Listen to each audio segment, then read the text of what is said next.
So that's all a bunch of talk. What has Pat Proctor actually done to address this issue? Well, I'm glad you asked.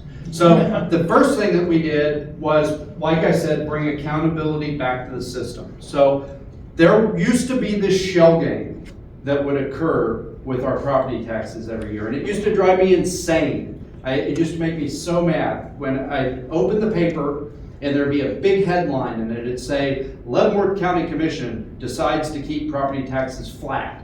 And they're saying it like it's good news, right? And it sounds like good news. You're like, wow, they're gonna keep property taxes flat. Property taxes aren't gonna go up. Well, property taxes are made up of two things. It's the mill levy, which the county commission, the city commission, the school boards have control over, or the mill levy that they have control over. And then it's the valuations, which are set by the property assessor and based on this big formula, right? Which we could talk about whether we like that formula, we can talk about whether we need to reform that formula, and I will in a second. But that's how the property taxes are set. And so if property values go up 15% every year, like they've been going up in recent history every year, and the county commission pats themselves on the back and keeps the mill levy flat, your property taxes go up 15% a year.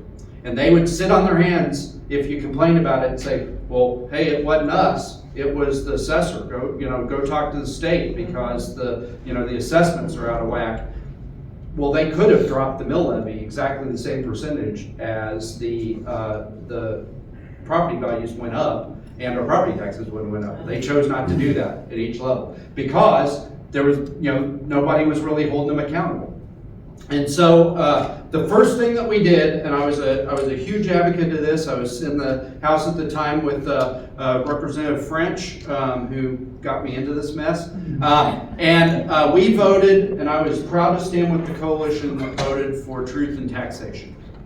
What truth in taxation does is it prevents them from just sitting on their hands, keeping the mill levy flat, and letting the assessor raise your taxes every year.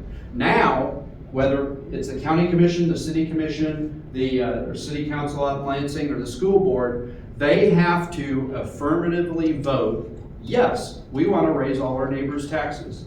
And if they don't, then the mill levy automatically drops by the same percentage that the valuations went up, and our property taxes don't rise.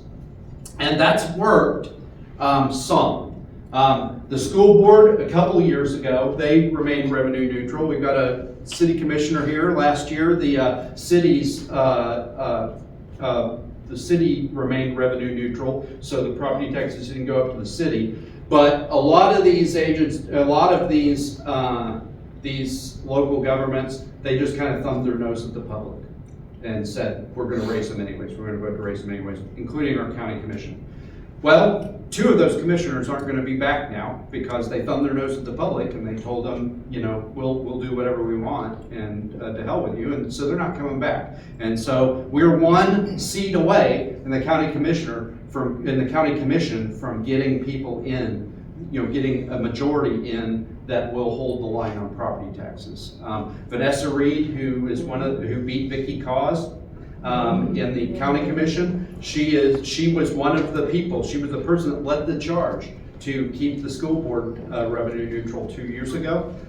Willie Dove used to be a state representative. He's been working on this problem for years. I'm confident he's going to be one of those guys too. And then we just got to flip one more out, and we've got a majority on the county commission to at least hold it, under control.